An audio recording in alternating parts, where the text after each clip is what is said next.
Good evening, McAllen ISD community. Welcome to our town hall. Before we get started, I do ask for a moment of silence for 9/11 victims. We all know today is 9/11 and it marks a very significant day for our nation. So ask for a moment of silence, please.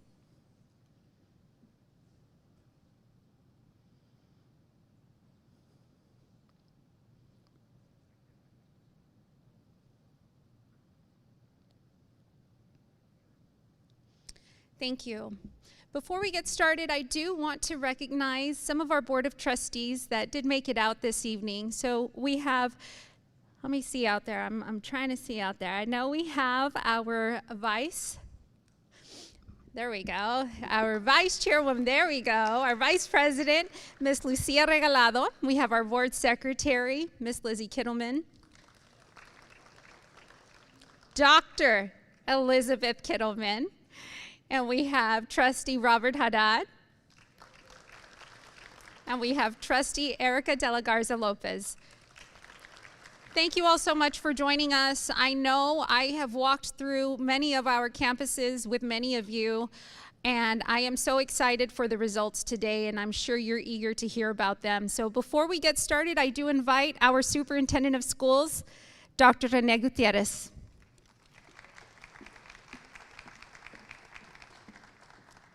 Thank you, and good afternoon, everyone, and thank you all for being here for this town hall meeting in regards to our bond. Just to go over a little bit about the history of how we got here. About 2 years ago, the board approved a defeasance in our budget, and that defeasance was to pay our bonds a lot sooner, and so that way we could prepare ourselves for a bond. And fast forward to now, those 2 years have gone by. We've been able to now clear most of our bond debt that we have. And we're in a very perfect opportunity to be able to consider a bond without increasing our taxes, keeping our tax rate the same, simply because of the decision that was made 2 years ago by the board to speed up the payment of current bonds and be able to free up some money so that we can go out for another bond. And that's exactly where we are now. And we've been having some of these meetings already for quite some time.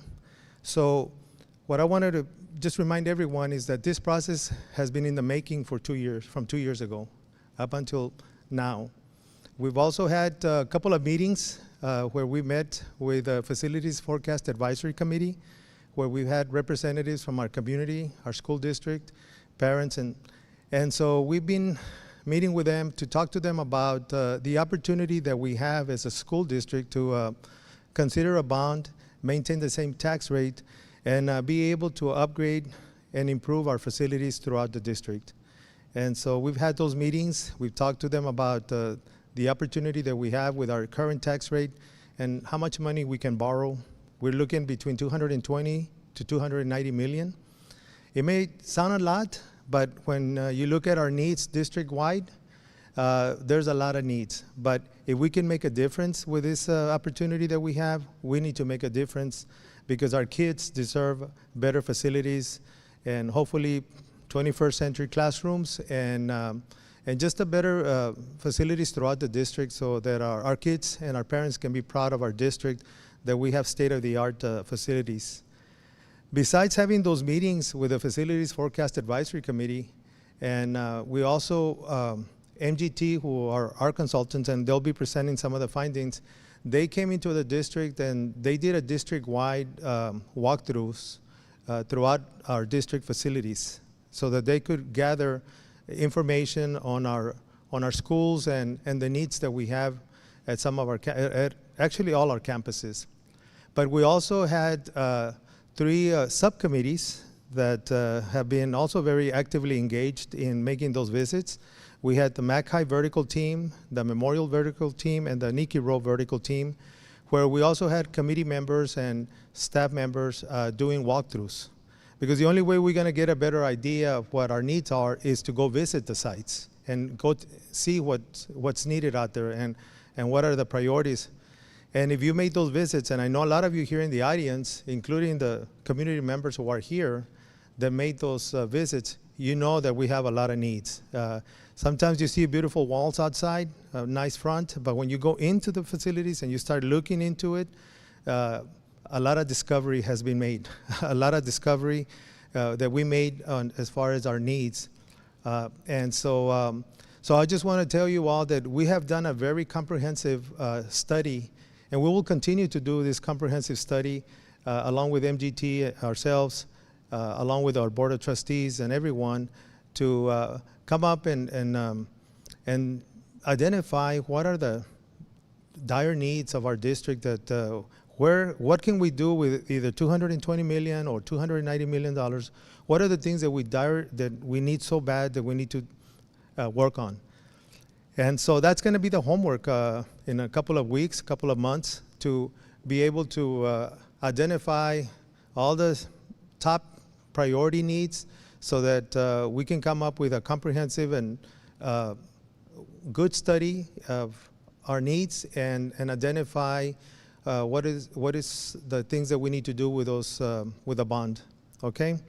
So today's presentation and this town hall meeting and a couple of more meetings are going to take place is to be able to give you the findings of those walkthroughs that our consultants did, MGT, along with what our Facilities Forecast Advisory Committee did with those vertical teams.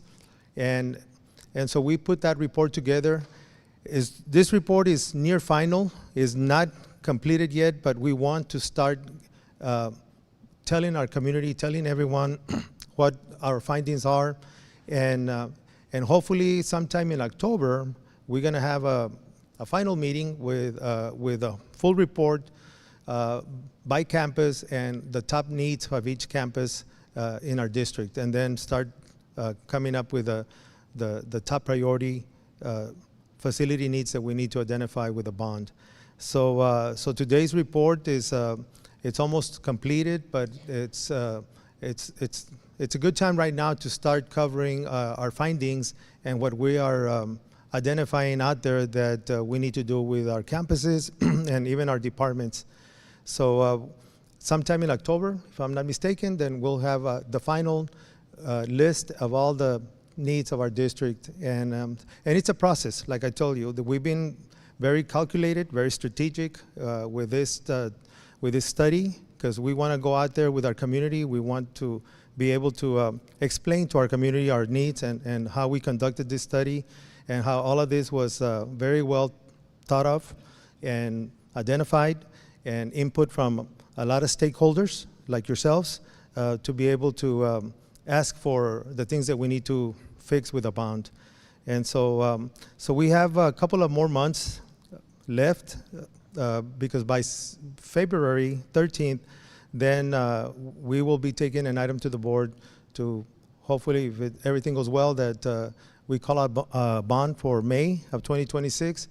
But between February, when we call the bond, till May, when the election of the bond is, our job will be to start educating everyone the needs that we are going to fix with the bond, and why we need that bond for those specific facility needs. Okay, so just wanted to give you a little history about what we have been doing, from 2 years ago, and how we're still working on it, and it's still work in progress. Because when we go out for a bond, or when we talk to the community has to see that we've done a very strategic, thorough, complete study of our needs, and that we are very intentional with what we're doing and very well planned, so that hopefully that we can improve all our facilities district-wide after the May election, and that that the bond is something that the community would agree that it's needed, and we can have better facilities for our kids, because they are our future. They deserve better than what we currently have. We haven't done much with the bond since 20 years ago. Think about 20 years to now. There's a lot that has happened with the buildings, deteriorating, and things that are happening for the last 20 years, that it's time to give our kids a well-deserved classrooms and schools and facilities throughout McAllen ISD. Okay? So just wanted to tell you that, and I want to thank you all for being here, and thank you for participating and for being out there with us, and more to come, and more meetings to have, and that you continue getting engaged and involved. And if there's others that you can bring along, please bring them along.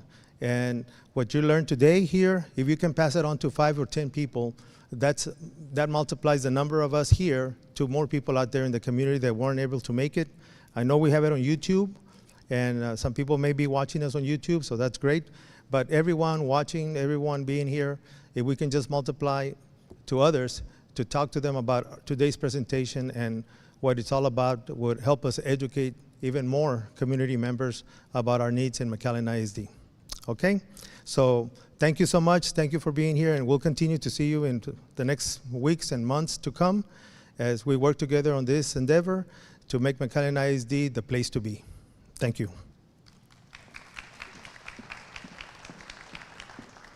Thank you, Dr. Gutierrez. Now, if we have anybody that prefers to follow along with Spanish slides, we do have our Promethean board. The Promethean board does have the Spanish slides, and we also have translation devices, just in case you or know somebody that is on their way and prefers that. Without further ado, I do invite our Deputy Superintendent, Ms. Lorena Garcia, to join us and make the official welcome. Hello, good evening, everyone. I hope you all are having a wonderful evening. We want to let you know how appreciative we are of your being in attendance, and it's very important that you are here with us, because one of the activities that we have planned for you is we have an area where you can provide feedback, and we'll be able to get to see that feedback live. So we're very excited to see what you all have to think. And without further ado, I would like to introduce our two guests. We have with us tonight Dr. Lance Richards. Please give him an applause. And Ms. Monica Fariday. So I will now turn it over to Dr. Richards. Thank you.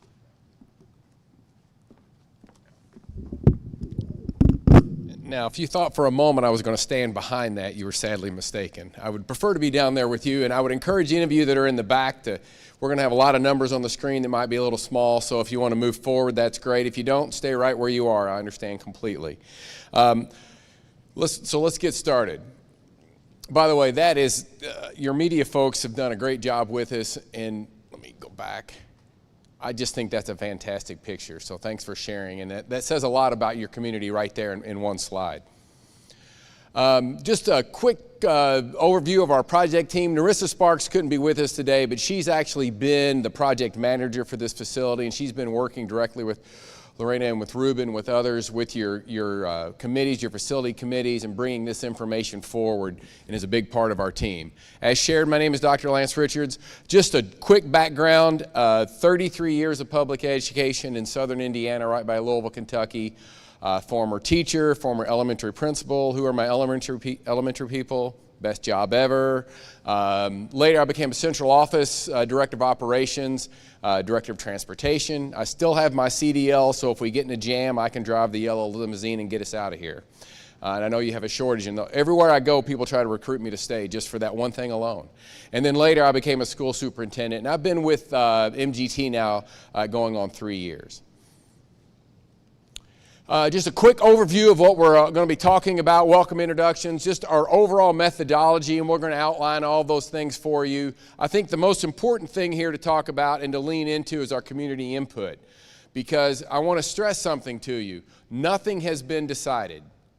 No choices have been made up to this point, no decisions, because this is the part where we gather insights from the community, where we gather the information from your school community in order to help inform this process. And yes, changes happen, recommendations shift based on the information that we gather from your community and from your constituencies.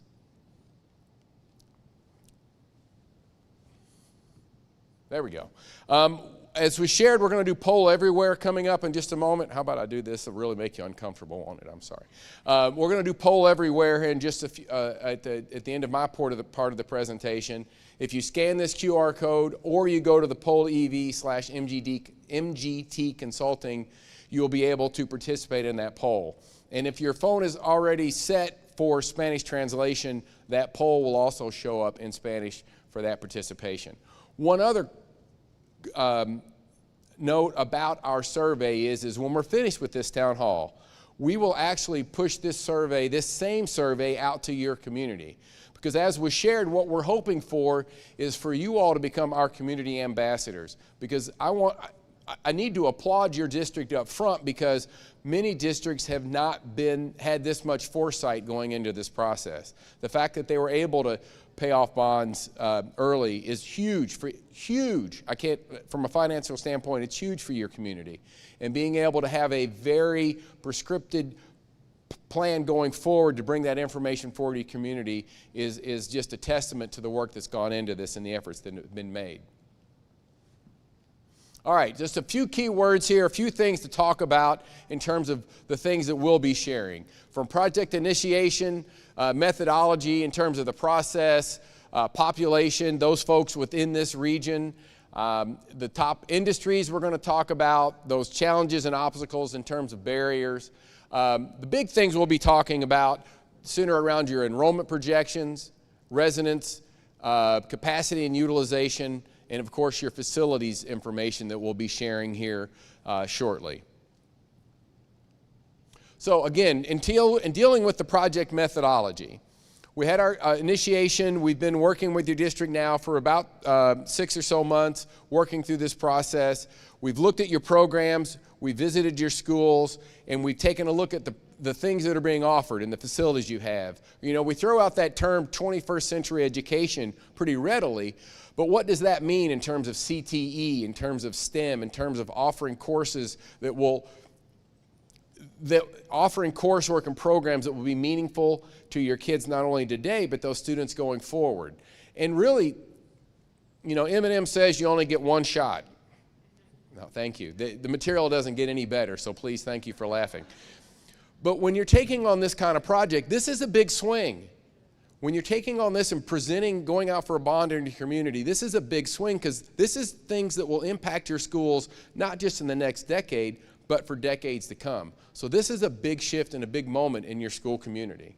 And again, we'll look at capacity and utilization. The key thing here is where we are tonight: public input, public consideration. And I want to share with you as a community that your board is also seeing some of this information for the first time. There's been no predisposed answers. There's no end solution that's already been chosen, because we wanted your input in order to provide the final recommendations. There we go. So taking a look at your demographic overview, you have your McAllen zip codes. You can see your population, plus or minus 150,000. We are anticipating that you will grow slightly going forward, about 10%. And you can see how that kind of compares to your county, to Texas overall, and to the nation overall. So way ahead of the nation, keeping in line with the county, and maybe a little bit behind Texas as you move forward. Population by age. Now to me, this is a very interesting slide, because the items that are in red are where you see basically subtraction or a negative growth. Is that an oxymoron? Anyway, not negative growth. So as you're looking at this, you've got kind of this caveat around your 10 to 14-year-olds. You've got strong growth in terms of your under 5 coming forward. And then, but you do have, this is your school age population. So that does impact the students, the folks in the faces that'll show up in your schools going forward. And we'll talk a lot more about that as we make our way forward. And again, looking at your population by age, you can kind of see that reflected here, and you can kind of see the growth going forward in terms of your overall population. All right, population by race and ethnicity. No surprises here. White Hispanic leads the way, will lead the way over the next decade as well. And you can see the other numbers as they make their way down. Another great picture, by the way. Economic overview. Now to me, this is interesting. And again, we're trying to paint a picture of your overall community so you can kind of understand where you are and where you're headed demographically. To me, this is a pretty interesting chart, given that you're a little bit ahead on the millennials, you're behind on the retiring soon, you're way ahead on racial diversity, and what we're seeing is that by and large, your community is a little bit younger than what we're seeing nationally. And again, employment, we are anticipating growth going forward. You know, there's a lot of things that could come into play here, and we'll talk about that 5 and 10 year window here in just a moment. You can see the dip of COVID here. As a community, and we'll see this in other numbers too, as a community, you rebounded very quickly from that versus what we've seen nationally. And again, top industries, a decline in retail trade, you know, with all the online merchandising and things. One interesting caveat here, you'll see this area of administrative support, waste management, remediation services. Demographically, that encompasses more than you might think. That's all those administrative services, paralegals, but also deals with transportation and the hauling of materials. I know this is with our location in the border, a lot of materials transport. And also, as I mentioned, deals with recycling and those types of efforts. So there's quite a bit lumped into that one demographic touch point. But you're way ahead of the nation in terms of those things, and you can see how that's reflected over here to the right. But healthcare and social assistance leads the way. And we're anticipating that similar growth in those support areas and transportation or remediation services going forward.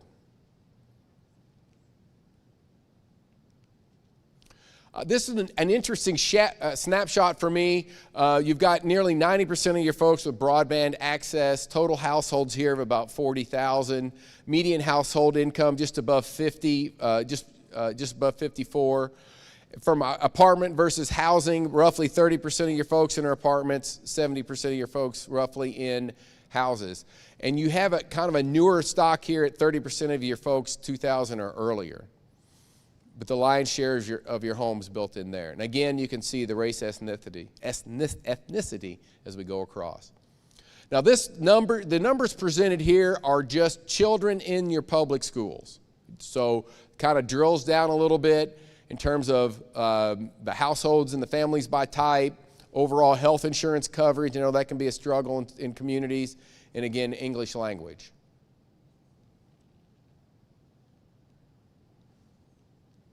And then this deals with, as we talked about, children in public and school. These are the parents of those same children, 81% in the workforce. Pretty good overall educational attainment over there to the right, and you can see the labor force status.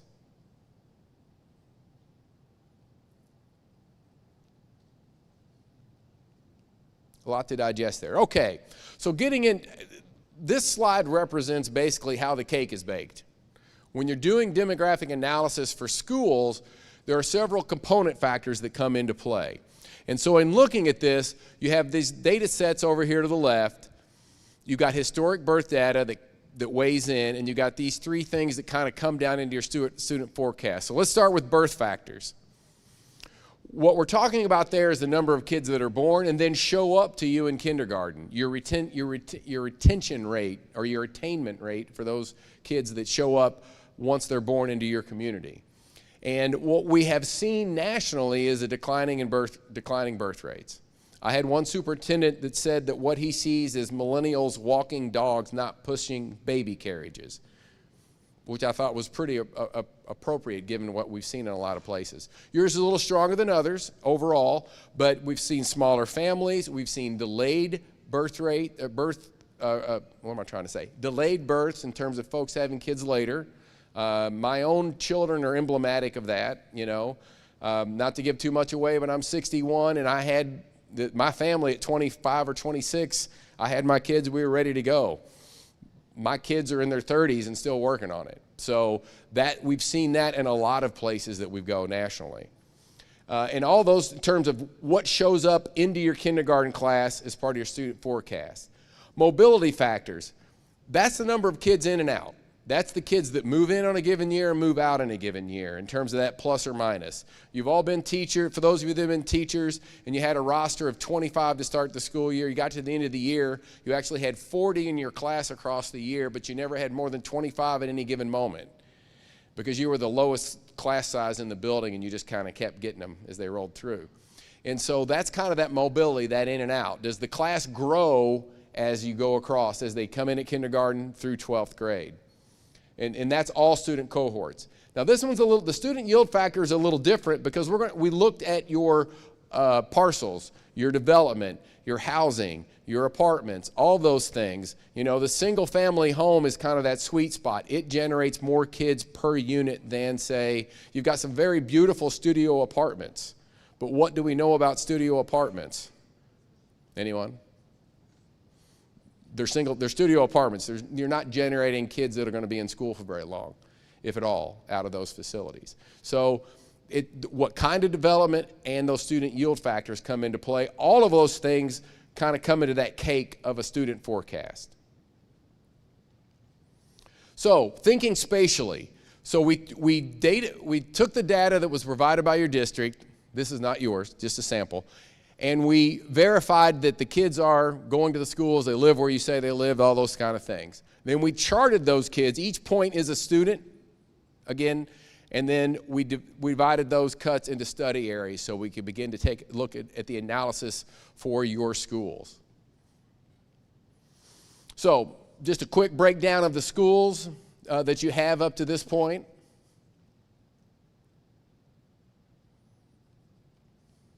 You know, and you have the McAuliffe Elementary made me think of the terms of, in certain times in life, we know where we were on certain days. You know, like all of us of a certain age, we know exactly where we were on September 11th. We know exactly where we were on the Challenger disaster and those kinds of things. You know, and a day like today kind of gives you pause in thinking about those moments. So methodology. Kind of, this is the mad scientist side of it in terms of the mathy math. This is the mathy math portion of our presentation. And we take these models in terms of making our predictions and doing our modeling going forward for our demographic analysis. So the average percent model calculates future enrollment based on historical growth, kind of looking back to go forward. Linear regression looks again at historic values to create these other values, kind of a straight line model. Cohort survival sounds brutal, but it's exactly how many kids are here and how many kids are here next year in terms of moving forward into the cohort. Student age of population looks at population data, and again, weighted averages. We take those and we provide a weighted average for our model. And again, one thing I want to talk about in terms of this, though, is this is much like hurricane forecasting. So when you see that hurricane forecast and they say, here's the European model, here's the American model, and then they kind of track that out. So similarly, these projected, and these are the models. Looks just like a hurricane model. So this is the modeling as put together with MGT with our analysis and our weighted averages. You can see that in 2014, you had about a little over 23,000 students. The blue bar represents today. Based on our information was based on, though our most recent data was from last year in terms of bringing that information forward. But you had just under 20,000 students. We're estimating this year is kind of in that same range. Not a precipitous drop, okay, as you see this, and you can kind of see this average. Again, nothing dramatic, actually a little bit of an increase in that PK5. We saw that with your kindergarten and your lower numbers there in that earlier graph. Kind of a slide down in your middle and a little bit of a slide there in your high school numbers. Now, I want to give a caveat here because I will tell you that we feel really good about our 3-year number. We feel a little less solid about our 5-year, and as you get past that, it gets a little squishier because you're kind of making assessments based on, making assumptions based on assumptions. No different than a weather forecast. If you're planning a party 10 days out, you'll pay attention to the weather, but you won't change your plans. 5 days out, if they're calling for rain, you start paying a little bit more attention. 3 days out, and you move the party indoors.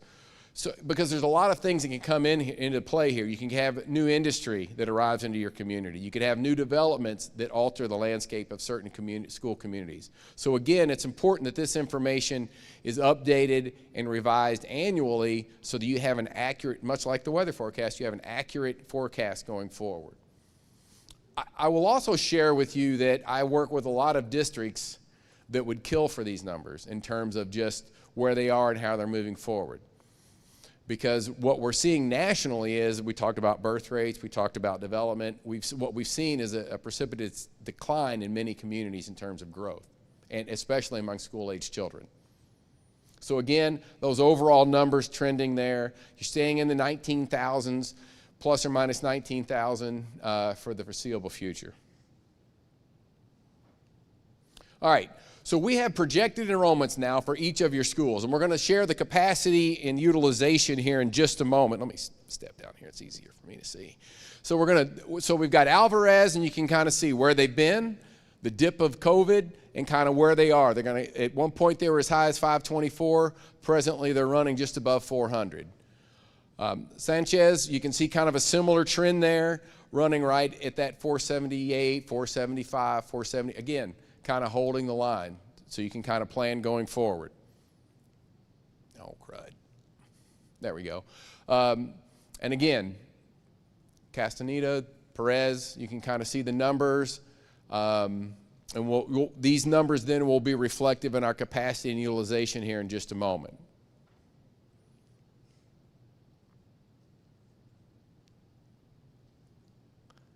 All right. Kind of let you process here. Garza and Gonzalez.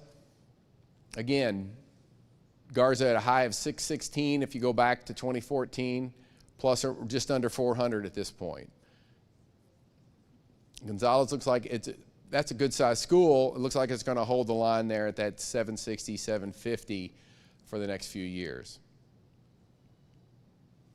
Oops. Houston and Jackson.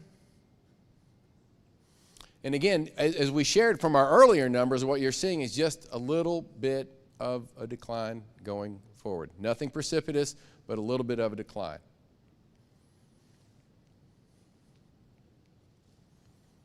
Hendricks and McAuliffe.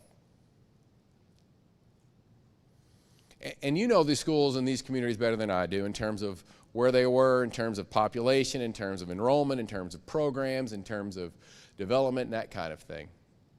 And we're going to have more drill down on each of these schools in just a moment. Milam and Rayburn. A little bit of a peak here and then back down. Roosevelt and Seguin.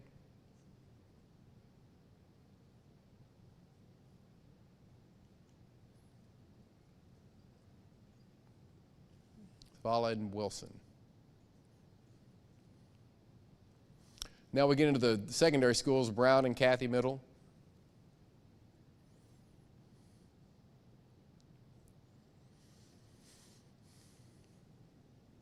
DeLeon and Fossum.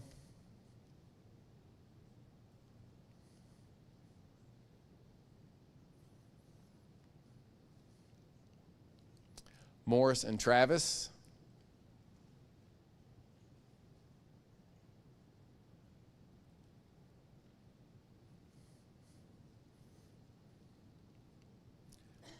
Achieve Early and Lamar. And with Lamar, those numbers, because of the academy approach in this school, so the programming, those numbers aren't going to, we modeled it so that we have consistency across all schools. But there are other programmatic choices that will come in terms of that demographic information and that future enrollment. And there's dual enrollment there. So those actual numbers are just the unique students to that school alone. There's other dual enrollment students that attend there, and you'll see that in the capacity and utilization.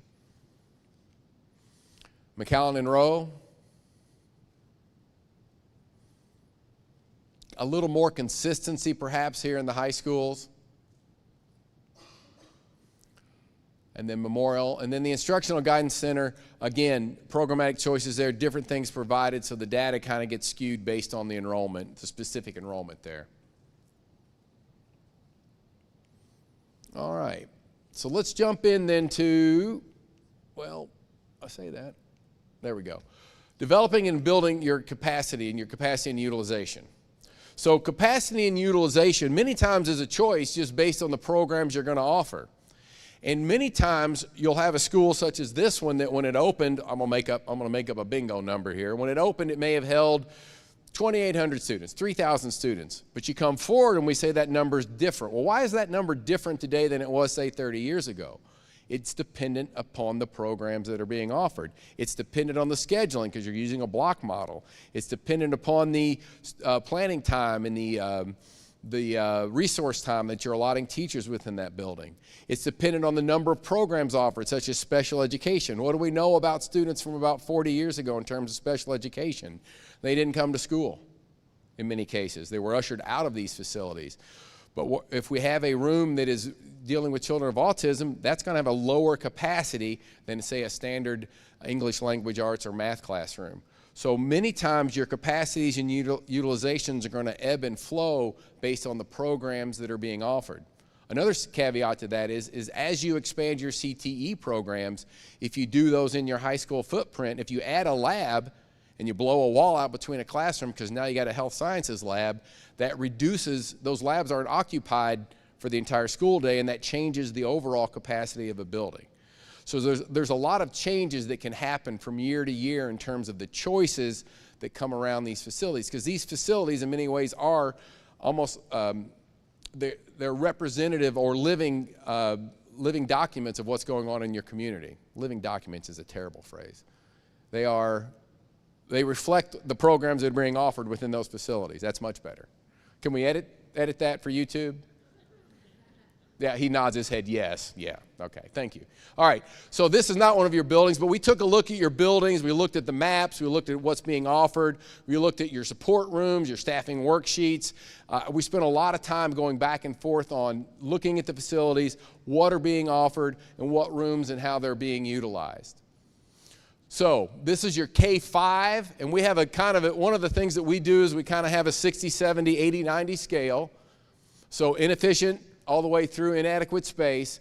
And you're saying, well, how can a building be over 100%? Well, it's because we are establishing a functional or target capacity based on, to allow for planning periods, to allow for those classes. Say you have an art class that's 35, but you have an AP class that's 15. You have a band class that's 50, but you have another class that's only 20. So it allows for some of the ebb and flow of the building. And that's at the high school level. At the elementary level, it allows for those bubble groups. So one year you have 5 sections of a kindergarten, next year you have 6, next year you have 4. You know, the kids don't come in perfect chunks of 25, so each of your classes may vary somewhat in class size. So this kind of apportions in for all of that, and that's why we're saying for us getting to green, this 80 to 95 is that perfect spot. If you kind of live within that range, that allows for sufficient space in your hallways, in your cafeterias, in your gymnasiums, and all those kind of things. So this is our modeling for capacity and utilization.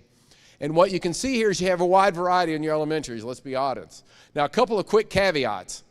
When we get to the high schools, these numbers are going to include your dual enrollment, so it's going to make it look like your overall enrollment's a little higher than it actually is for those facilities. But these do not include portables, because at MGT, we feel like every student deserves to be within a brick and mortar from a security standpoint and all those kinds of things. So when you see some of these numbers, you're saying, well, how can it be 129? How can it be 110? It's because we don't count portables as part of the overall capacity of a campus. Okay, so taking a quick look, you've got, Alvarez. I mean, let's be honest, your low spots here at Garza and the McAuliffe, Roosevelt. I think the key takeaway as you look into this is you've got space within your community, within your schools at the elementary level. And if you kind of do the big math here, you're not too far off of that 80% mark. But as you kind of come back through here, what we're saying is your target capacity would be 8911, and your current enrollment is just shy of 7,000. So you've got roughly 1,900 empty seats throughout your schools that could be utilized in terms of getting back to green. And again, no decisions have been made. This is information that we're presenting for many of you for the very first time, sharing with your community for the very first time. It's important that you see the information, understand the information, and just kind of digest it. Again, we need you to, when you participate in the polling, when you participate in the surveys and things, you can go back out into your community and begin to share some of this information and have an understanding of it.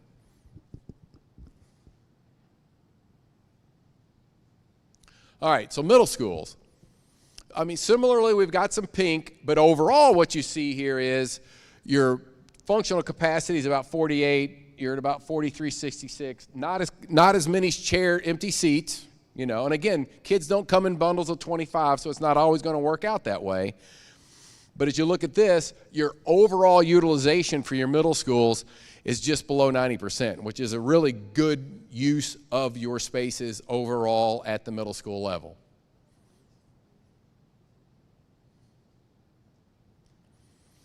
One other important note about our survey here in just a little while is that there are open-ended questions at the end. So if you have any questions, if you have any thoughts, if you have any suggestions, we want it all in there so we can bring that information forward. I'm happy to stick around and talk to you afterwards. I know you've got board folks here and other district officials, but it's very important. We'll leave that last question open for a little while, that you get that information into those open-ended questions so we can bring that back around. And again, Morris Middle School, we're not talking about portables, okay? So it's important to note these things. All right, so in looking at the high school again, portables, there are some portables on site. This is kind of where we begin to get into some of the dual enrollment issues and challenges, especially on our next slide with UTRGV and Lamar.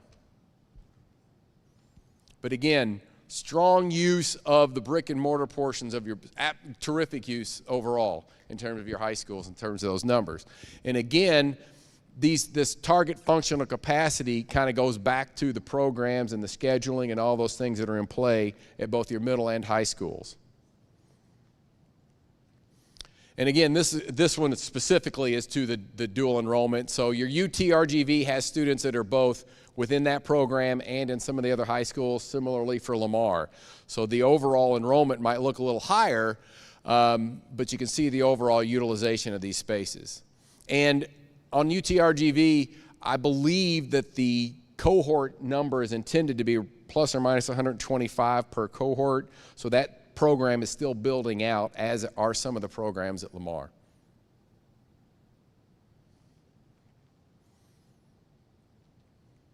All right, so here's just the overall capacity and utilization.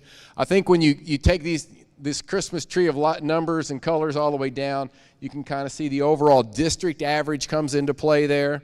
Oh, what did I do? Sorry, hit the wrong button. And again, this is a strong number, but you know, as you're loading your buildings, you're looking at your facilities, quite honestly, you have some facilities that are underutilized, and some choices will have to be made around those facilities going forward. And you've got let's do the other side of that. In all honesty, you've got some areas in the red when we're talking about portables and we're talking about the utilization, the capacities of those spaces. Those are conversations that also need to be had. All right, so facilities assessment. This one's a little different. We've got building condition, educational suitability, technology, and grounds. Those are kind of the 4 key ingredients of our assessment, and we're going to share with you a combined score on those as well. Again, the 60, 70, 80, 90 in terms of the scores, 100-point scale, and so you can kind of think of it in terms of your own school grades as a kid. And our basis is our building assessment systems. That's our acronym for our software. And so let's take a look at these. All right, so in this one, this is building condition. This is facilities index scoring. To get to be in the 90s, it's going to be new or like new, almost within a 5-year window, that kind of space. So it's tough for everything to be in 90s in terms of certain buildings. You can also, that's important to note in terms of facilities is you may look up here and you say, well, wait a minute, one of our schools is 30 years old and it has a higher score than one of our schools that's 20 years old. Well, what do we know about a 30-year-old building? Ruben, what's probably been replaced on a 30-year-old building? The roof, the HVAC, all of those big ticket items. It's no different than your house. If you have a 30-year-old house and it's a 30-year-old roof, guess what you're going to need? A roof. And so schools have to map that out in terms of their maintenance program, their capital projects their capital improvement plan going forward. And so that 30-year-old school has likely had the roof replaced, had the chillers replaced, had the boilers updated, and that kind of thing. So that 30-year-old school on those big ticket items is going to have a higher score than that 20-year-old school that's still working off its original infrastructure. So in taking a look at this, your overall scores, you can kind of see where you stand from top to bottom. Your elementary average at 74.64, kind of in that yellow range. Middle school, 72. High school's down just a little bit in terms of the overall scores at 68.78, and other educational facilities. And we just put these together to give you this average at 68. But your overall district, now this is just the weighted building conditions. And the weighted comes in by square footage. As we're looking at that, these scores were weighted out by square footage on each campus because you have a number of buildings on a campus, so we could bring all that back into the overall comprehensive score. So again, this is your weighted building condition scores across the district. And for those of you that had served on those facility the facilities committees that have walked the buildings, we've also incorporated your insights into what we have in these building scores. Next up is educational suitability. Now, educational suitability is kind of the adequacy or the feng shui, the flow of a building. Interestingly, on educational suitability is that a underutilized school can actually have a higher suitability score because it has more open spaces and all the assistants, you know, you're like Oprah and everybody gets a classroom. You get a classroom, you get a classroom. So underutilized spaces sometimes can have a higher suitability score because the counselor gets an entire classroom and the speech teacher has an entire classroom in some of these spaces. But it also looks at your art room, the cafeteria and the flow of the cafeteria and the kitchen. It examines your athletic spaces. All of these things come into play in terms of educational suitability. And when we're talking about, you know, CTE and STEM and those programs that you want to offer, those scores would be more or less reflected inside of here. And again, these are actually pretty strong scores. The Instructional Guidance Center is a unique facility in terms of what it offers, and so that may not be a fair representation there, but as you come down in terms of what you see in the different spaces, the overall district average is a 74, high school at 74.5, middle school is at 75, and elementary is at 75.78. And many times the scores are reflective of newer facilities that have had more recent thought processes put in behind the facilities in those spaces. Similarly, technology readiness, and what we see largely here, this is an area of strength for you. What we do see many times is, especially post-COVID, everybody's made a big investment in terms of laptops or Chromebooks and hotspots and Wi-Fi connectivity and all the one-to-one infrastructure that's out there. And so this is reflective. These terrific scores are just reflective of your district's commitment and focus, laser focus on technology readiness. And this is everything from a student's capability to open that laptop or Chromebook and jump right into what they need to do, to a teacher's ability to stream and do the things they need to do as part of instruction. And then grounds condition. Grounds condition deals with the drainage, it deals with landscaping, deals with all the green spaces, the exterior of those facilities in terms of grounds. And so typically what you find in many of these spaces, it also deals with parking lots and driveways and those things. Anything that deals with the exterior spaces and landscapes of those facilities. So many times what you'll find is drainage issues would be reflected here and would impact scores. Older parking lots would impact scores, those kinds of things.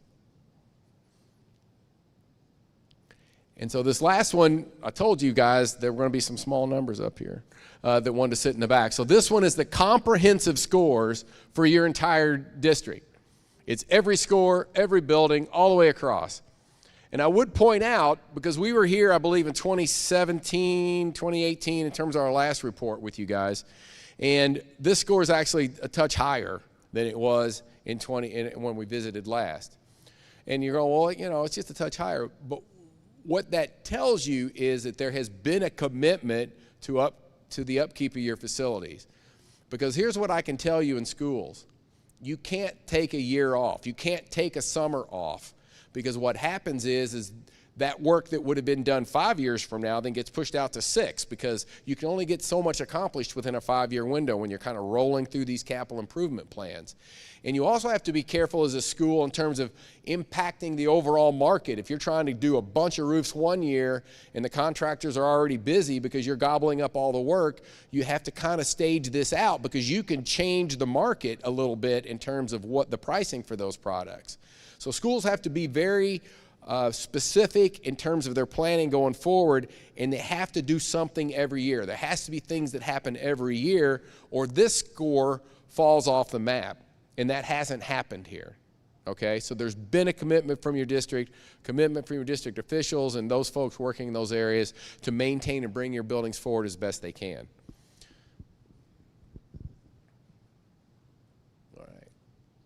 All right, now the fun part. We're back around to the polling, and Monica's going to, you won't have to look at me now. Monica's going to come out, but be sure to scan the QR code.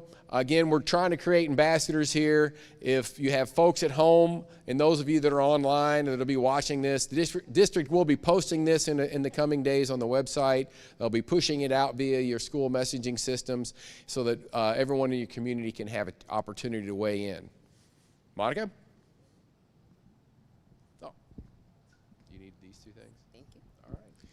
Good evening, everyone. My name is Monica Fariray. I'm going to be assisting you with the polling portion of our presentation. So there are going to be 3 ways that you're going to be able to take the poll this evening. One is by using this URL, pollev.com/mgtconsulting4, and you'll want to make sure to include this entire portion of the URL into your browser. The second portion is going to be to scan this QR code on the screen or on the screen over there, and that should take you to the polling portion as well. And for the last portion, if you're unable to have internet access, you can text in your responses.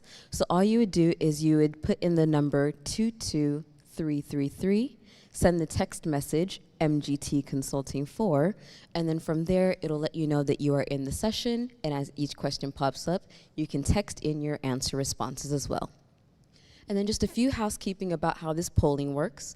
One, this is going to be a live poll. So every time you see a question come up on the screen, that should match up with the question on your phone. You won't be able to go backwards or forwards, but if you raise your hand, I might be able to go back and forth so that we can go ahead and answer those questions for you if you missed one. And then if you are working on a question and you want to go ahead and change your answer, there are 2 ways to do so.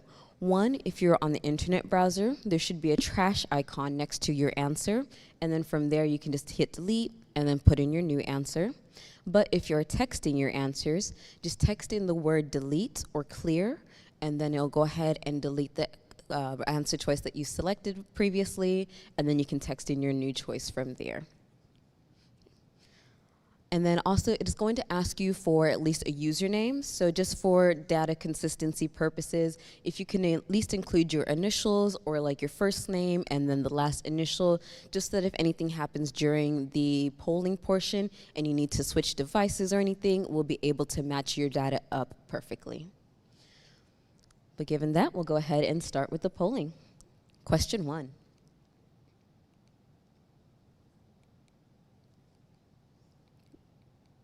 There we go. What is your relationship with the school district? Select all that apply. A is a community member. B is a parent or guardian.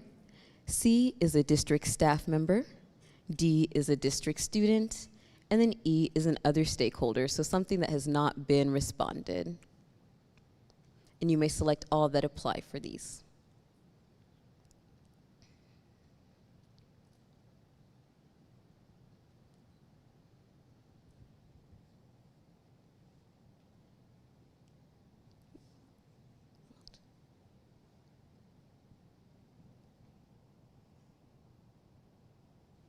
Mostly staff members, followed by parents.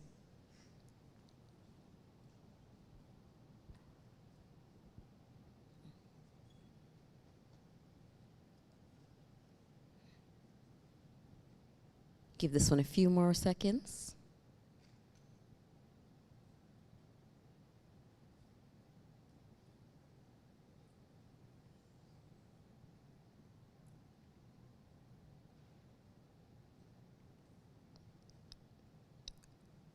Excellent. Question 2.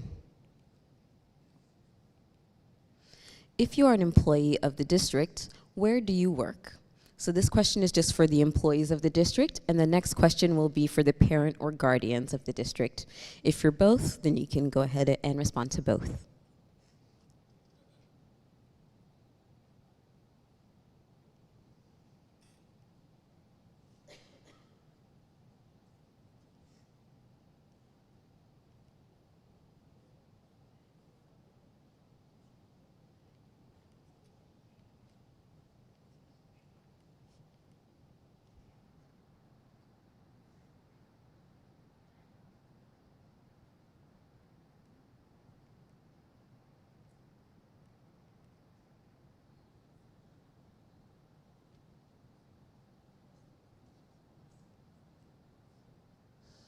And if you know anyone that is not able to come to this meeting and participate, these same exact questions with the same exact slides will be available on the district website. The district is going to send that out most likely about next week or so, but that should be open so that you can all have people in the community that weren't able to come here tonight be still able to take part in the polling.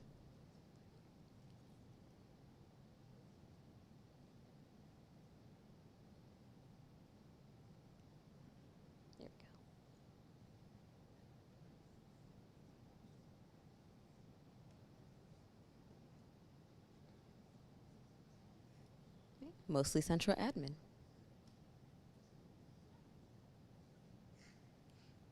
Question 3. If you have a child or are a student that attends school in the district, what school do they attend? This one is also multiple choice selection, so if you have multiple students, then you can go ahead and select multiple options.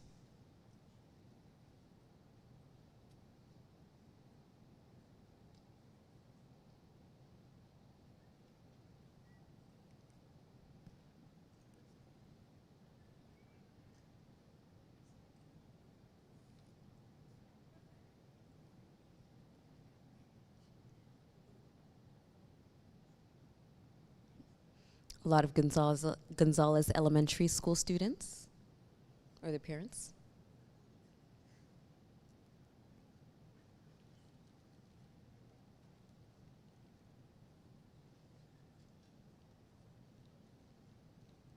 A lot of Milam and Rayburn as well.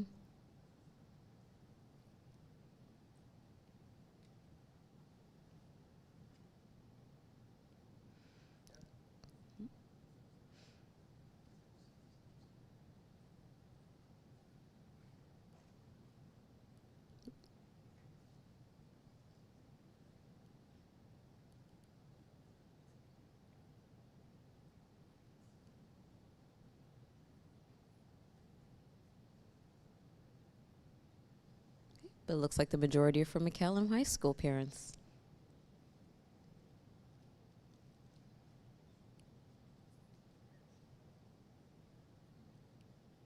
We'll give this one a few more seconds.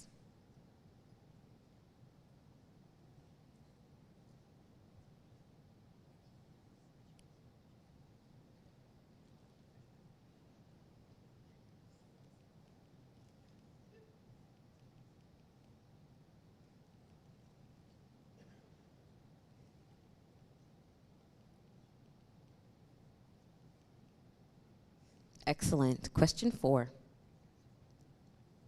In one word, please describe an area or focus that the district, does well. What are you most proud of in your schools? So this one is going to be a free response question. You're just going to send in one word. The bigger the word is on the screen, that means the more times that someone has responded that word. Again, if you'd like to change your answer, just either hit the trash icon if you're on the internet browser, or you can text in the word delete or clear if you are texting your answers in.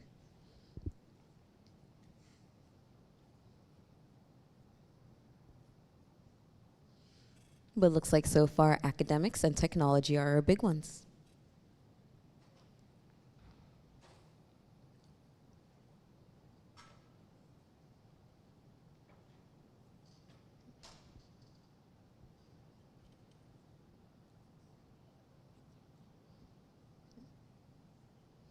We also see some words like educate, involved, and community, employees as well.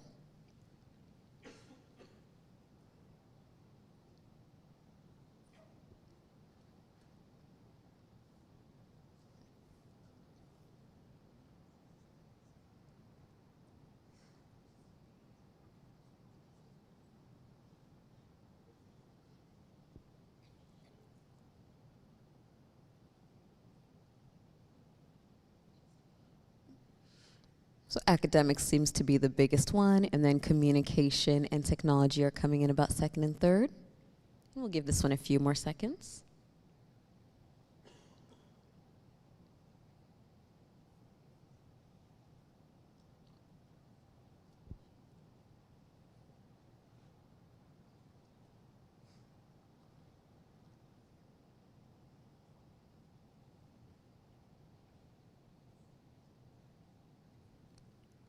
Excellent.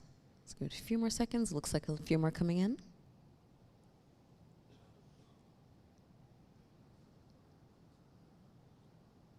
Question 5. In one word, please describe an area or focus of improvement for the district. What is a wish for the district? Again, this one is going to be that word wall, so you're just going to send in a word, and the bigger it is on the screen, the more times it has been responded.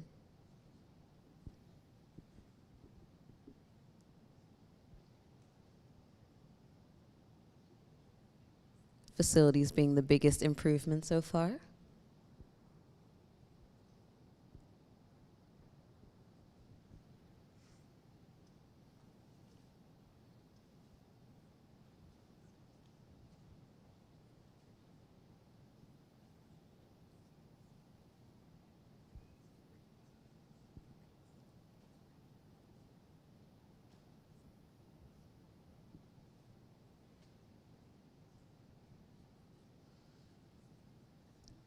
But it looks like maintenance, modernization, conditioning, and employment are also tied for about second place.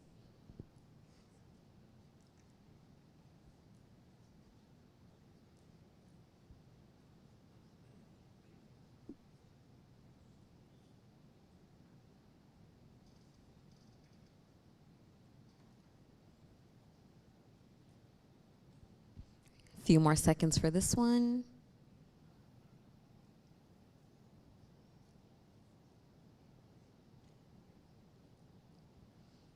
Alrighty, so facilities still being the biggest area of improvement. Question 6. What is your perception of the overall condition of the school's facilities in the schools that you are associated with? A for excellent, B for good, C for fair, and D, if I can get to it, for poor, and E for unsatisfactory.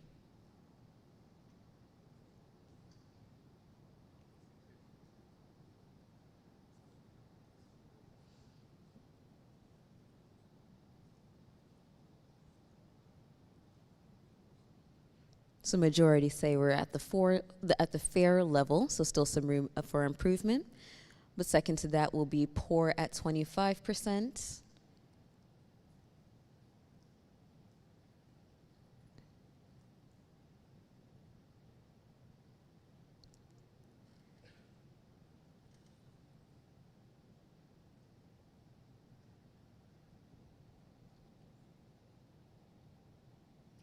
Give this one a few more seconds.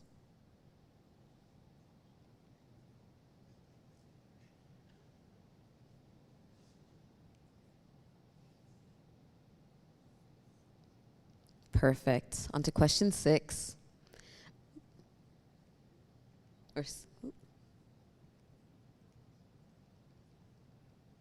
Sorry, give us one moment. It's trying to lag on here. 6.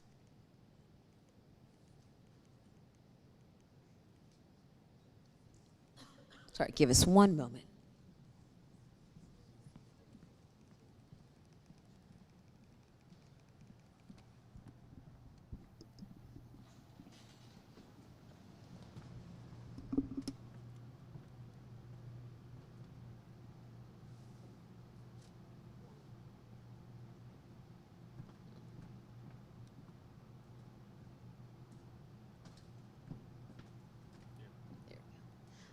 Alrighty, on to question 7.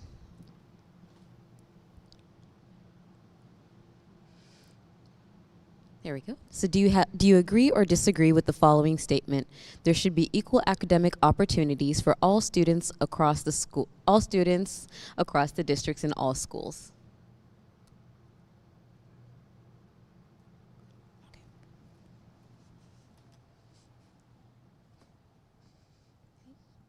So A will be for strongly agree, B is for somewhat agree, C is for neutral, D is for somewhat disagree, and E is for strongly disagree.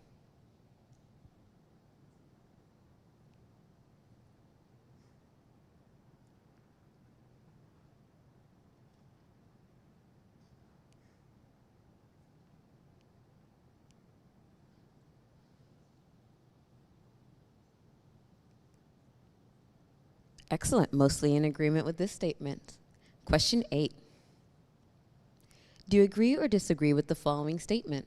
There should be an expansion of music and performing arts in activities in all schools. Again, A for strongly agree, B for somewhat agree, C for neutral, D for somewhat disagree, and E for strongly disagree.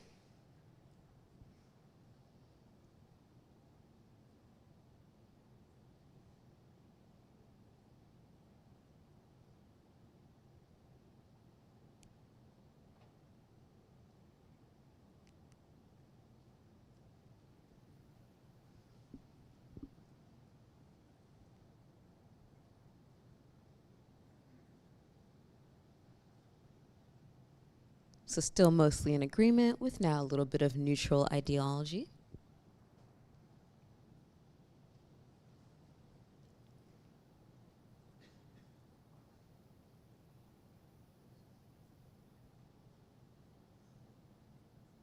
Excellent. Question 9. Do you agree or disagree with the following statement? There should be equal resources for special education, tutoring, counseling, and other support services in all schools. And you will get a chance to expand on all of these questions or concerns in the final question. There's a total of 19. Our last question is going to be fully free response, so you can fully flesh out your thoughts and opinions with that question.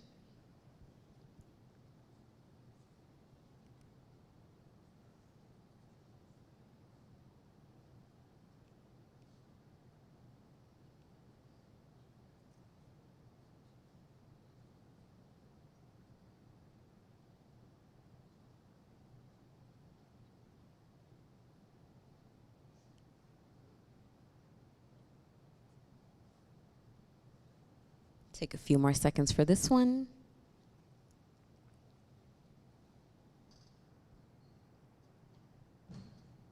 Excellent. Question 10. Do you agree or disagree with the following statement? There should be an expansion of career and technical education, STEM, which is science, technology, engineering, and mathematics, across the district.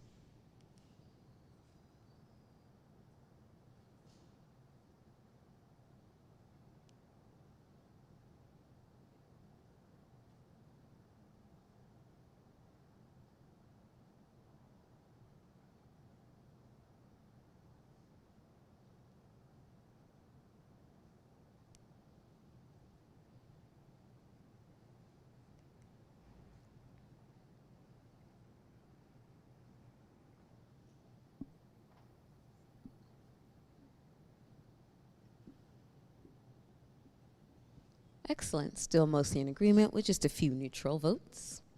Question 11. What facility planning objectives are the most important to you? For this one, you'll be able to select 2 options. And again, if you'd like to change any of your answer selections, you can hit the trash icon if you're working through the browser, or hit delete if you are texting your answers in. But option A is going to be building capacity, which is ensuring that students have enough space to accommodate student comfortability, reducing overcrowding, and making room for future growth. B is improved utilization of building spaces, so optimization, making better use of existing school spaces by repurposing or redesigning them to meet the student and staff needs more effectively. C is building condition, which is keeping school buildings well maintained by addressing repairs, aging infrastructure, and overall facility upkeep to create a safe and comfortable learning environment. Option D is safety and security, enhancing security measures such as updated entry systems, surveillance, and emergency preparedness to keep students and staff safe. Option E is enhanced educational opportunities, which includes expanding and improving specialized programs like career and technical education, gifted and talented, dual language immersion, special education, and providing more opportunities for all students. And then option F is improved extracurricular activities, which means investing in sports, arts, clubs, and other after-school programs to enrich experiences and to promote well-rounded development. And lastly, option G, equitable facilities district-wide. So ensuring all schools, regardless of locations, have equal access to high-quality buildings, resources, and learning environments.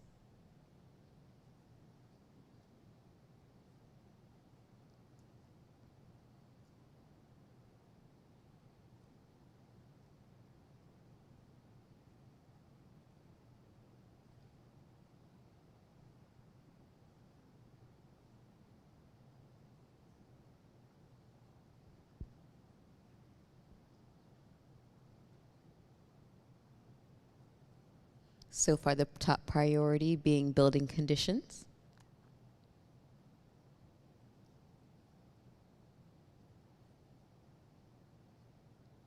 Coming in second is equitable facilities. And then improved utilization as the third so far.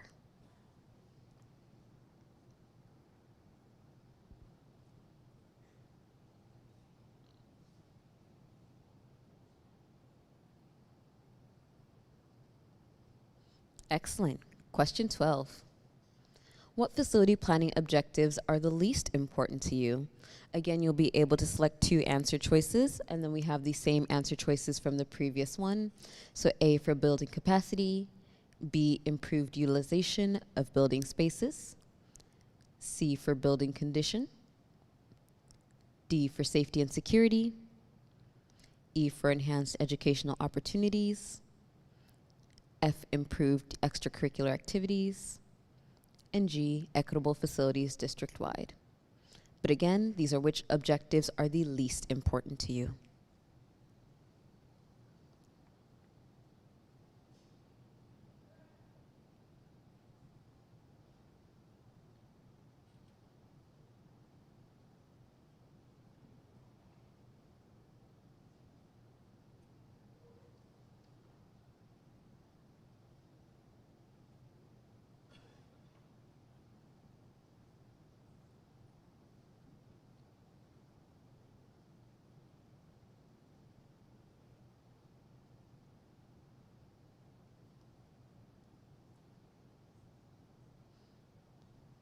But so far, it looks like the least important objective is the improved extracurricular activities.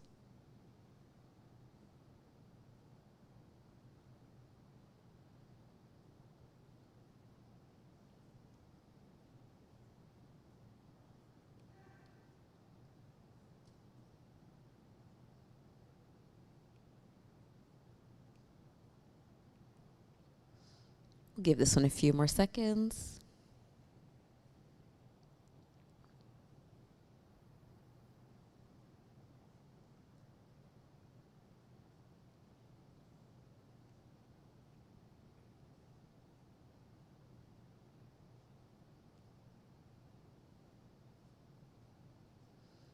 Excellent. Question 13. Do you agree or disagree with the following statement? I would support consolidation or closure of buildings to address the facility optimization issues of our schools and to accommodate future needs. Now this one is back to our regular Likert scale, A being strongly agree, B somewhat agree, C neutral, D somewhat disagree, and E strongly disagree. And we would like to stress for these following questions, again, no decisions have been made. These questions are just to understand the feelings and thoughts of the community, which will help drive us forward with our recommendations moving forward. But again, no decisions have been made as of yet.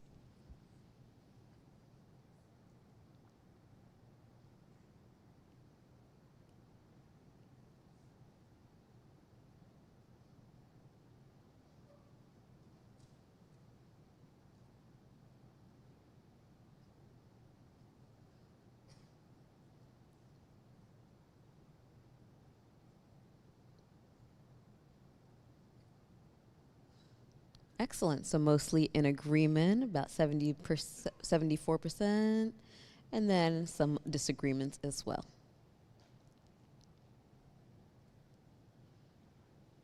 Perfect. Question 14. Do you agree or disagree with the following statement? I would support renovations and additions to existing buildings to address the optimization issues of our schools and to accommodate future needs.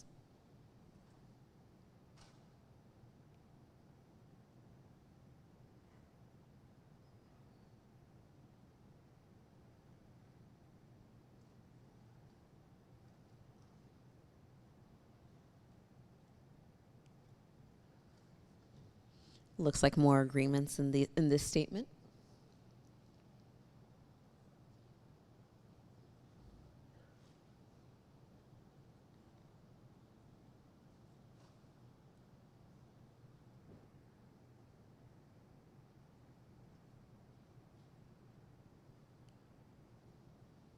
Excellent. Question 15. Do you agree or disagree with the following statement? I would support the new construction of a centralized performing arts center that would be open for use by all schools and students.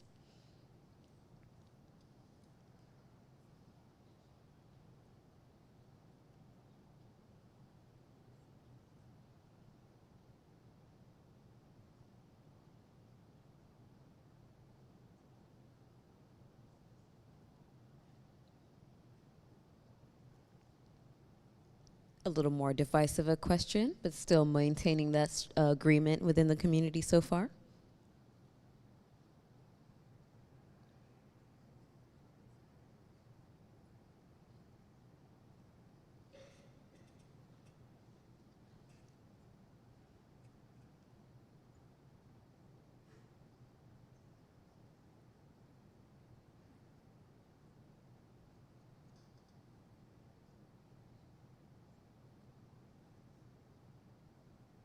We'll give this one a few more seconds.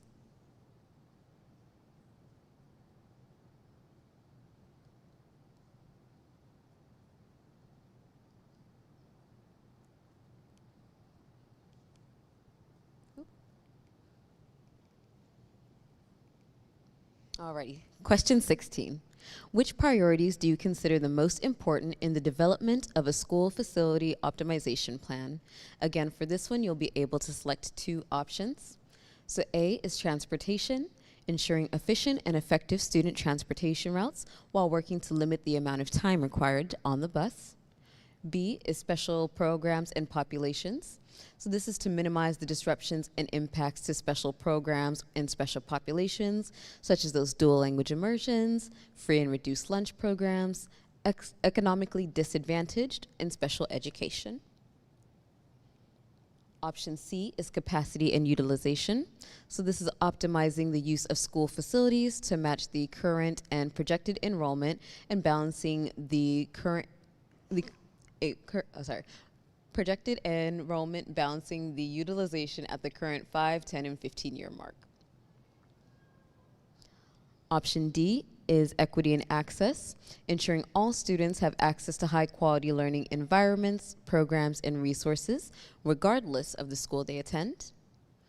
E is cost efficiency, so maximizing long-term operational efficiencies such as utilities, staffing, maintenance, to ensure that the district resources are used responsibly. And F is going to be anything else. And if you choose F, you are more than welcome to expand on that in the open-ended section.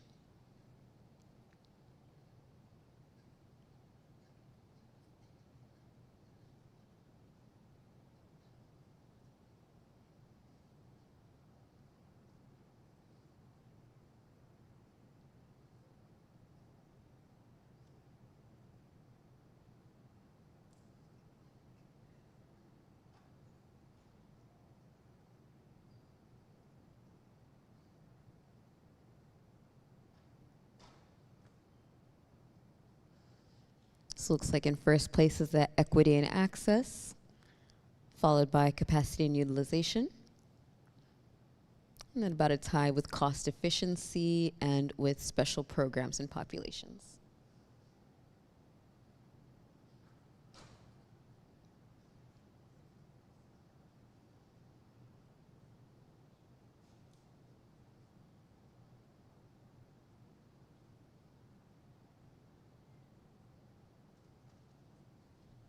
We'll take a few more seconds for this one.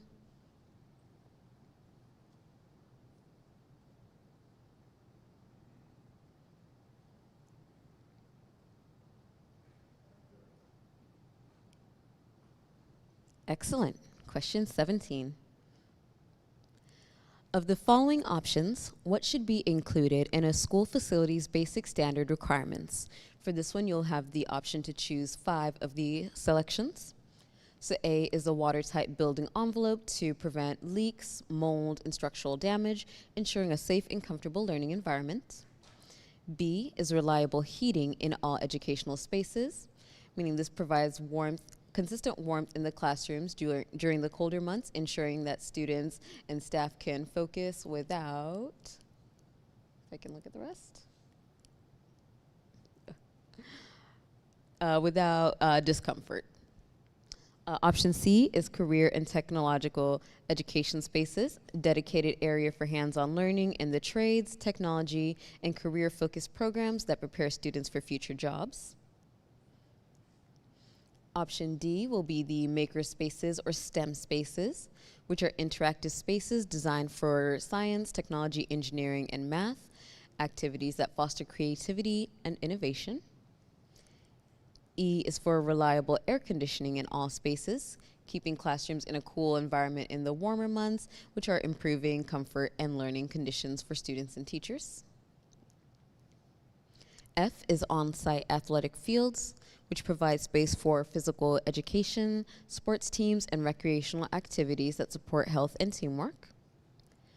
G will be playgrounds or outdoor play areas that encourage physical activity and social interaction for younger students. H is for secure and locked buildings, so controlled access points and security measures to protect students and staff from unauthorized entry.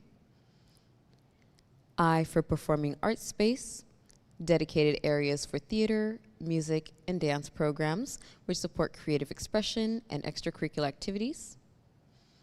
And lastly, J, for reliable internet connectivity, ensuring students and teachers have access to fast, dependable internet for digital learning and communication.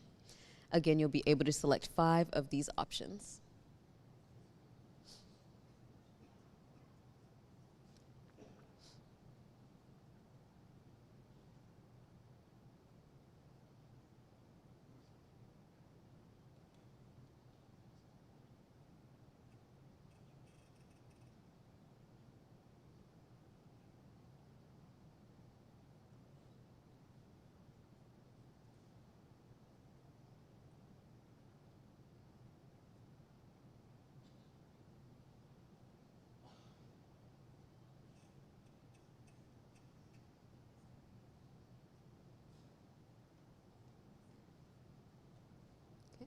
Looks like reliable air conditioning is the biggest one, but given we are in Texas, that does make sense.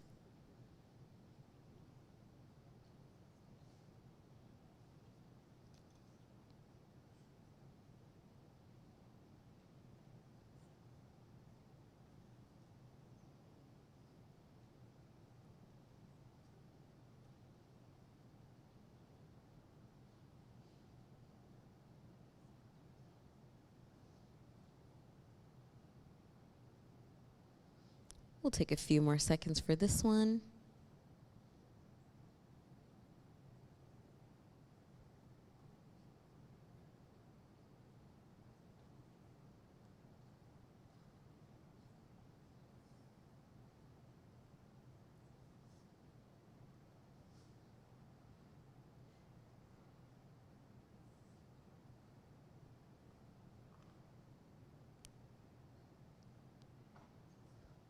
Excellent. Question 18.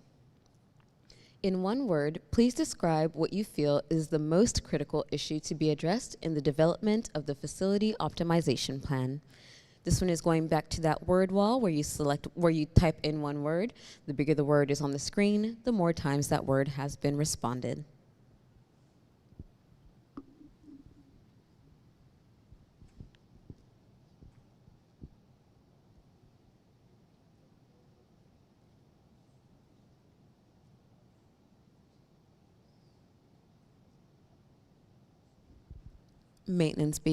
Equity being the biggest one so far.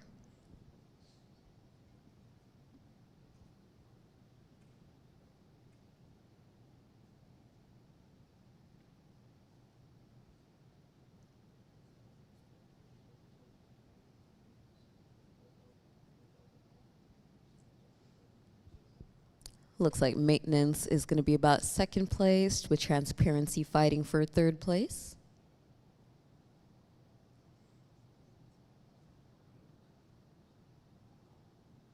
More money does usually fix more problems.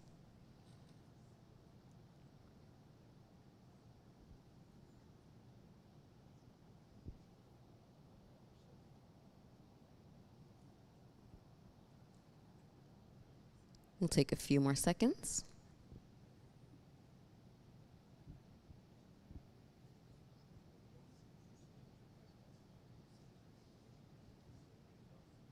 Excellent. On to our last question. Question 19. Do you have any additional thoughts on this topic or information you want to share? Do you have any additional recommendations for the district? This question is going to be completely open-ended, so you can write as much or as little as you like. And we'll also keep this question open for about 30 minutes after the end of this presentation so that you have enough time to fully flesh out what you're thinking. So don't have to rush on this kind of question. And once you are finished, that will mark the end of the presentation. But we will like to remind you that this exact same presentation and these exact same questions are going to be available for the entire community through the online website. Anyone that wasn't here at this session will be able to watch the YouTube recording so that they can understand the information from the PowerPoint, and then attached to it will be the online version of this exact same questionnaire that we've had today. So thank you all so much for coming out. We appreciate your thoughts and opinions.